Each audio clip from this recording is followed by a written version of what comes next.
السلام علیکم۔ اسد آپ کی خدمت میں حاضر۔ اقامت دین اسلامی نظام کے حوالے سے ہمارا سلسلہ جاری ہے۔ ہم عیسیٰ علیہ السلام کی بعثت کے حوالے سے بات کر رہے تھے۔ گزشتہ نشست میں ہم نے اس کے بعثت کا پس منظر اور اس پس منظر میں آپ کی پیدائش اور یہودیوں کی دشمنی کے حوالے سے بات کی تھی، اور یہاں تک ہم بات پہنچے تھے کہ جب آپ کی ولادت ہوئی اس پہ بھی بنی اسرائیل جو ہے ان سے دشمنی اختیار کی۔ نتیجہ یہ کہ زکریا علیہ السلام نے مریم علیہ السلام کو اور ان دونوں ماں بیٹے کو مصر بھیج دیا تھا، جہاں آپ کی ابتدائی پرورش ہوئی۔ اور جب آپ کی 12 سال عمر ہوئی تو آپ اور آپ کی والدہ دونوں جو ہیں ناصریہ واپس آئے۔ خیال ہے کہ آپ کی پیدائش جس جگہ ہوئی تھی، جس شہر میں، اس کو ناصریہ کہتے ہیں، اس لیے بنی اسرائیل یعنی یہود جو ہیں آپ کو عیسیٰ ناصری بھی کہتے ہیں۔ لیکن یہودیوں کی دشمنی برقرار رہی، وہ آپ کے قتل کی سازش میں لگے رہے، لہٰذا جو ہے پھر آپ نے وہاں سے ہجرت کر لی، اور 13 سال سے لے کر کے 30 سال کی عمر تک، یہ 18 سال کی تاریخ جو ہے عیسیٰ علیہ السلام کی گمشدہ تاریخ ہے۔ اور اس گمشدہ تاریخ کے حوالے سے اہل علم کی دو رائے ہے۔ ایک رائے تو یہ ہے کہ آپ ناصریہ سے گلیلی چلے گئے تھے، جہاں زکریا علیہ السلام کا لکڑی کا کاروبار تھا، اور آپ ان کے ساتھ کاروبار میں شریک رہے۔ اور ایک دوسری رائے یہ تھی کہ آپ وہاں سے نکل کر کے، چونکہ آپ بنی اسرائیل پہ مبعوث ہوئے تھے، تو بنی اسرائیل کی قومیں ان خطے کے علاوہ جہاں جہاں آباد تھیں، مثلاً عرب کی اس حجاز کی زمین پہ، اور اسی طرح یہ جو ہمارے شمالی علاقہ جات ہے جس میں افغانستان، کشمیر، پاکستان کے شمالی علاقہ جات، ان میں بھی جو ہے قبائل کی تاریخ جو ہے وہ پیچھے بنی اسرائیل سے ملتی ہے۔ تو بعض لوگ یہ بیان کرتے ہیں کہ آپ کا اس خطے میں بھی آنا جو ہے وہ ثابت کرتا ہے، اور آپ کشمیر میں بھی آئے تھے۔ لیکن بہرحال اصل بات یہ ہے کہ اس میں کوئی حتمی بات نہیں کی جا سکتی، اور اس میں یہ ہے کہ یہ 18 سال کی آپ کی تاریخ پہ جو کوئی واضح بات نہیں ہے۔ یہ دونوں صورت ہو سکتی ہے کہ کچھ عرصہ آپ نے زکریا علیہ السلام کے ساتھ کام کیا ہو، اور پھر اسی دوران آپ دورے پہ بھی نکلتے ہیں مختلف خطوں کے۔ جب آپ کی 30 سال کی عمر ہوئی تو آپ نے پھر اللہ کے حکم سے جو ہے یہ وہ دعوت کا کام جو ہے وہ بھرپور انداز سے اس خطے میں شروع کیا، جسے ہم فلسطین کہتے ہیں، اور اس کے گرد و نواح میں۔ اس دعوت کے نتیجے میں وہ مشہور جو ہے جملہ ہے جو آپ نے جو ہے سب سے پہلے تو بنی اسرائیل کو ہی مخاطب کیا، جس کے جو ہم سورہ صف کی آیت نمبر 6 میں، جس میں ہم ذکر کر آگئے ہیں کہ آپ کے آنے کا مقصد واضح ہو جاتا ہے۔ وَإِذْ قَالَ عِيسَى ابْنُ مَرْيَمَ يَا بَنِي إِسْرَائِيلَ إِنِّي رَسُولُ اللَّهِ إِلَيْكُمْ مُصَدِّقًا لِمَا بَيْنَ يَدَيَّ مِنَ التَّوْرَاةِ وَمُبَشِّرًا بِرَسُولٍ يَأْتِي مِن بَعْدِي اسْمُهُ أَحْمَدُ فَلَمَّا جَاءَهُم بِالْبَيِّنَاتِ قَالُوا هَٰذَا سِحْرٌ مُّبِينٌ۔ کہ ایک تو تورات کی تصدیق کرنا، اور اس کے جو ہے جو بھی اس میں کمی بیشی ہے اس کی اصلاح کرنا، اور دوسرے جو ہے مبشرم رسول یاتی من بعد اسمہ احمد، کہ جو اب ایک رسول آئیں گے جن کا نام احمد ہوگا، ان کی بشارت دینا۔ اور اس دعوت کا جو انداز تھا کہ وہ آپ نے اعلانیہ پکارا، من انصاری الی اللہ، تو کون ہے جو اللہ کی راہ میں مددگار بنائے، کیونکہ ہر طرف جو ہے خود اہل کتاب، جو جن کے پاس کتاب تھا، انبیاء تھے، جن کے پاس علماء تھے، وہی سب سے بڑے مخالف تھے، اور ان کی مخالفت کی اس حد تک بڑھ چکی تھی کہ اس دوران جو زکریا علیہ السلام کے یہاں بڑے تمناؤں کے بعد جو ہے ایک لوتے بیٹے یحییٰ علیہ السلام پیدا ہوئے تھے، ان کو ایک فاحشہ کے مطالبے پہ وقت کے حکمراں نے ان کو قتل کروا دیا تھا، ان کا سر قلم کروا دیا تھا۔ تو آپ اس سے ان کی بگاڑ کا اندازہ کر سکتے ہیں۔ تو بہرحال اس دعوت کے نتیجے میں آپ پہ جو لوگ ایمان لائے، ان میں اس ایمان لانے والوں کی ٹیم کو آپ نے 2 حصوں میں تقسیم کیا۔ ایک وہ تھے جو 12 افراد جو آپ کے 12 نقیب تھے، جن کو اناجیل میں اور جو ان کی کتاب ہیں نصارہ کی عیسائیوں کی، ان میں ان کو اپوسٹل کہا گیا ہے، یعنی رسول کہا کہ جس کا ترجمہ رسول بنتا ہے۔ یہ وہ تھے جن کو آپ نے مختلف علاقوں میں ان کی ذمہ داری لگائی تھی، اور اس کے ساتھ جو اس کے بعد جو بقیہ لوگ تھے ان کو شاگرد کہا جاتا تھا۔ تو اس طرح جو ہے یہ پوری ٹیم جو ہے اس دعوت کا کام کر رہی تھی، لیکن جو یہود جو ہیں آپ کے بچپن سے آپ کے قتل کے پروگرام بنائے ہوئے تھے، ان کو ظاہر ہے یہ دعوت کس طرح جو ہے وہ قبول ہو سکتا تھا۔ نتیجہ یہ ہے کہ انہوں نے جو رومن گورنر تھا ان کا، اس کا نام ہیرود تھا، اس ہیرود سے چونکہ وہ کرپٹ تھا، اس سے انہوں نے ساز باز کی یہودیوں نے اس کو پیسے ویسے کھلائے، اور پہلا الزام لگایا کہ یہ عیسیٰ ناصری جو ہے وہ یہ خدائی کا دعویٰ کرتے ہیں۔ اس پہ انکوائری بیٹھی، وہ سینٹ نے اس کو اپنے ہاتھ میں لیا، تو سینٹ کی تحقیق کے نتیجے میں چونکہ وہ آزادانہ تحقیق ہوئی تھی، تو اس کے نتیجے میں وہ الزام جھوٹ ثابت ہوا، لہٰذا جو ہے وہ آپ کو باعزت بری کیا گیا اور آپ پہ کوئی جو ہے، لیکن پھر ان کی جو ہے سازشیں جو ہے وہ جاری رہیں، اور ہیرود کا ایک گورنر تھا جس کا نام ہے پلاطس، اس سے مل کر کے انہوں نے باضابطہ جو ہے وہ عیسیٰ علیہ السلام کو قتل کا منصوبہ بنایا، اور اس طے ہوا کہ بھئی ان کو جو ہے وہ مذہبی منافرت پھیلانے کے اور معاشرے کے اندر فساد برپا اور تفریق پیدا کرنے کے الزام میں جو ہے ان کو سزائے موت دی جائے۔ اور جب یہ فیصلہ ہوا تو آپ جو ہیں اپنے ان نقیبوں کے ساتھ جو ہے وہ روپوش ہو گئے، غار میں پہاڑ کے اس میں غار میں جو ہے آپ نے پناہ لی۔ لیکن ان کی شاگردوں میں سے ایک شاگرد تھا جس کا تاریخ میں نام جو ہے وہ یہودا اسکریوت آتا ہے، اس نے مخبری کی اور حکمرانوں کو بتایا کہ یہ کہاں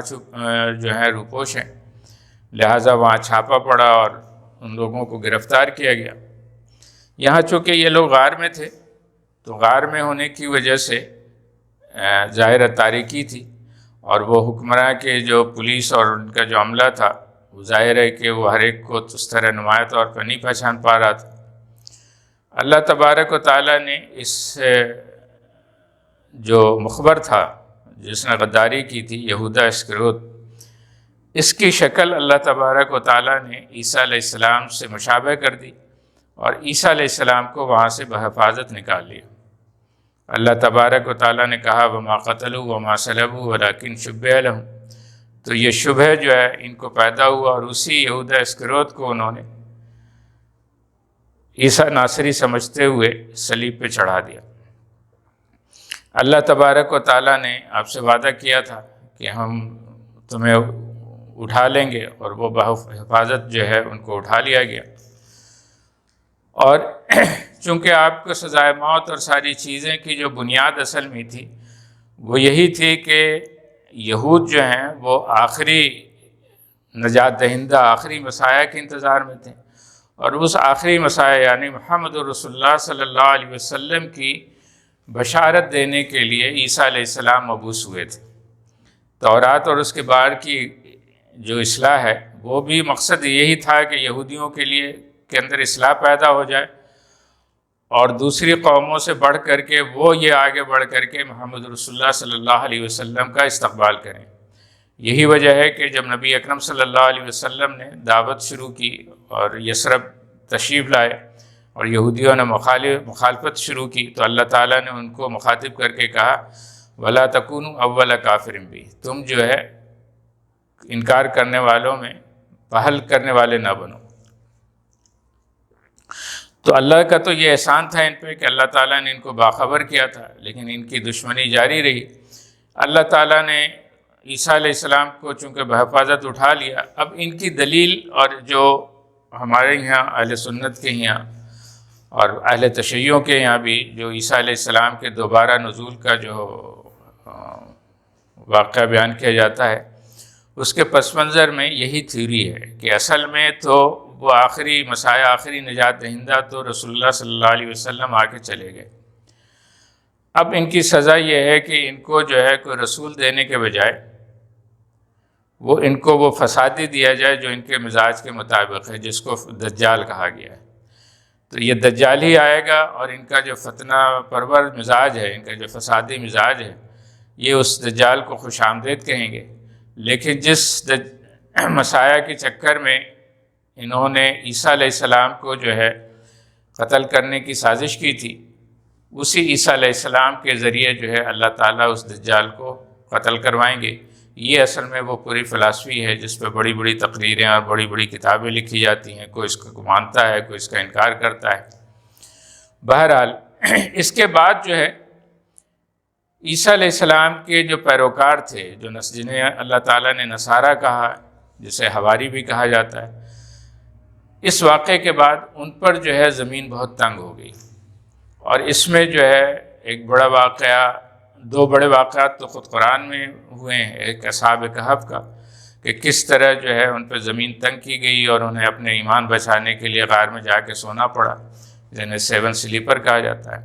اسی طرح اصحاب الاخدود کا، جن کے ایمان اور توحید پہ قائم رہنے کی وجہ سے جنہیں زندہ جو ہے آگ میں جلایا گیا۔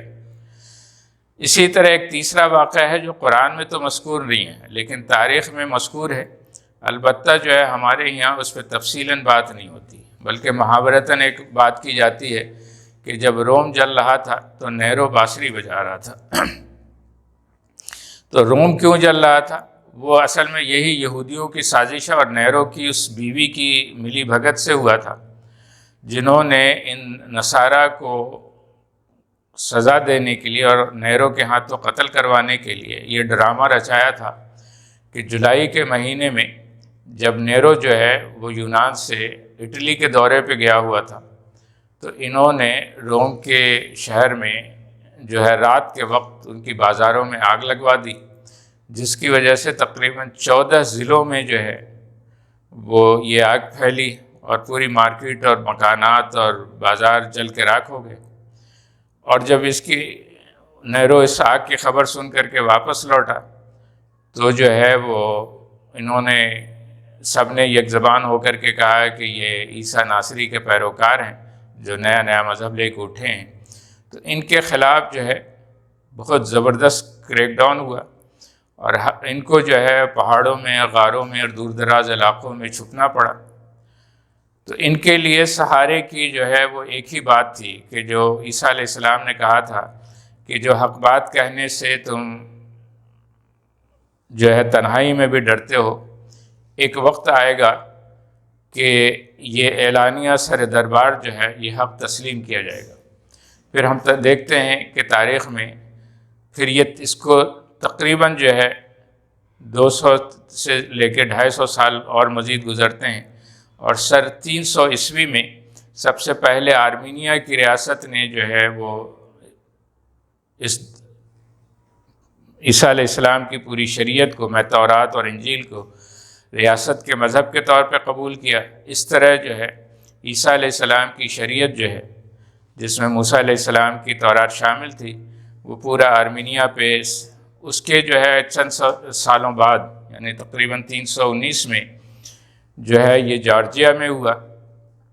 اور پھر اس کے چند سالوں بعد خود رومن بادشاہ نے عیسائیت قبول کر لی، اور اس عیسائیت قبول کرنے کے نتیجے میں اس عیسائیت کا ایک بہت بڑا مرکز جو ہے وہ ایک نیا شہر آباد ہوا جسے ہم قسطنطنیہ کہتے ہیں۔ اس طرح اللہ تبارک و تعالیٰ نے ان جو ہے وہ ماننے والوں کو جو شروع میں ستائے گئے، دبائے گئے، اور حقیقت یہ ہے کہ ان کے جینے کا کوئی راستہ نہیں چھوڑا تھا، لیکن ان کی جدوجہد نے اور ان کی استقامت نے پھر یہ دن دکھائے کہ اس کو سرفرازی ملی۔ اور یہی وہ چیز ہے جس کی مثال خود اللہ تعالیٰ نے کہا کہ ہم مومنوں کو مخاطب کر کے کہا ہے کہ یا ایھا الذین آمنوا کونوا انصار اللہ، يا أيها الذين آمنوا كونوا أنصار الله كما قال عيسى ابن مريم للحواريين من أنصاري إلى الله قال الحواريون نحن أنصار الله فآمنت طائفة من بني إسرائيل وكفرت طائفة فأيدنا الذين آمنوا على عدوهم فأصبحوا ظاهرين۔ اے ایمان والو، تم بھی اللہ کے مددگار بنو جیسے کہ عیسیٰ کے حواری تھے، اور عیسیٰ کے حواریوں کو پھر ہم نے غلبہ دیا ان لوگوں پر جنہوں نے ان کی دعوت کا انکار کیا تھا، جس کو سورہ صف کی آخری آیت میں بیان کیا ہے۔ تو اس کو ہم یہیں رکھتے ہیں، انشاءاللہ پھر اگلی نشست میں ہم اس دین تکمیل کے مرحلہ جو ختم الرسول محمد رسول اللہ صلی اللہ علیہ وسلم کے ذریعے کیا گیا اس کو بیان کریں گے۔ اپنا خیال رکھیے گا۔ والسلام علیکم ورحمۃ اللہ وبرکاتہ۔